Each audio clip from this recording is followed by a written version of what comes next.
Recording? Yeah. My name is Jacob Martinez, and today I'm going to be talking about hip movements, give some examples of them, define what each movement is, and I'm also going to talk a little bit about the knee.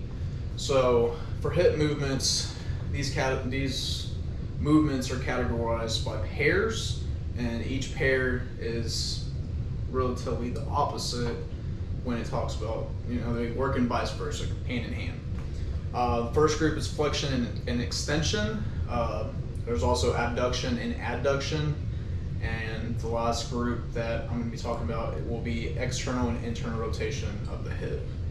Let's go back to the first group, flexion and extension. Flexion is when you move the knee close to the chest, and extension is when you move the knee away from the chest. A good example of everyday life movements that we do is walking. So whenever you take a step forward, that front leg is in flexion, that knee is in flexion, and you look at your back leg, that back knee is in extension.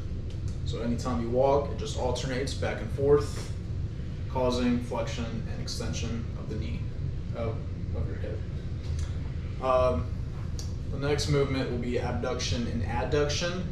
So abduction is when the knee moves away from midline. So any type of lateral movement of the knee. And adduction is the complete opposite. So whenever you come back down, that's adduction. Good example of this is usually when you get out of bed, you're laying down, when you roll over, first movement is, whatever side you're on, is to move that, kick that leg out to try to get out of bed. That's what really everyday movement is for your abduction and adduction. It's a muscle that doesn't really get used a lot, but it is an important muscle nonetheless. The last group will be external and internal rotation. So external rotation is when the knee and the thigh move away from midline. So that's external rotation right there. And then internal rotation is the complete opposite, moving it towards the midline. Good example of external rotation would be any type of sport that involves, so really baseball, football, softball really too. Any type of movement, opening the leg, trying to get a read on fly balls or even ground balls, really opening that leg, the knee and the thigh. That's external rotation. And a good internal rotation is something that we do driving to practice.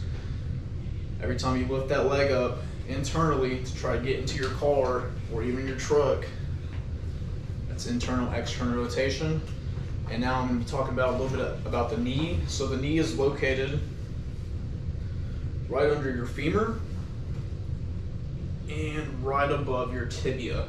And you got your fibula on the outside right there. What keeps the patella in place is the major ligaments. So you got two major ligaments. You got the collateral, you got your cruciate ligaments. Collateral is your medial and your lateral side. Those are ligaments that connect the patella in place with the medial and the lateral side. And then you also have your cruciate, which is going to be your posterior and your anterior, and those ligaments cross each other, forming an X really on the back, making sure that knee is stable and doesn't move.